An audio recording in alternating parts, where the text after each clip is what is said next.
Hi guys, আসসালামু আলাইকুম। Mary কিষান blog. আজকে একটা নতুন রেসিপি নিয়ে আসলাম গাইজ, তোমরা দেখতে থাকেন রেসিপিটা। তো আজকে যেটা রেসিপি বানাবো আর কি, রেসিপিটার নাম হল সিটা পিঠা। তো সিটা পিঠাটা কীভাবে বানায় তোমরা ঘরত বানাই খাবার পাবেন আর কি।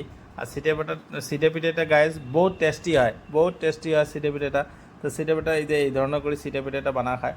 প্রথমে ময়দা গুলি নেওয়া লাগে, তারপরে ময়দা মিক্স করে নেওয়ার পর ময়দাটা অল্প লুজ করে নেওয়া লাগবে। লুজ করে নেওয়ার পর এইভাবে চৌকাত একটা প্যান তুলে দেওয়া লাগবে। প্যান দিয়ে লাহে লাহে হাত দিয়ে সিটি পিঠাটা দেওয়া লাগবে। দেওয়ার পর এটা যখন হয়ে যাবে উল্টে করিয়ে তখন এটাকে কয় সিটে পিঠা আর কি গাইজ।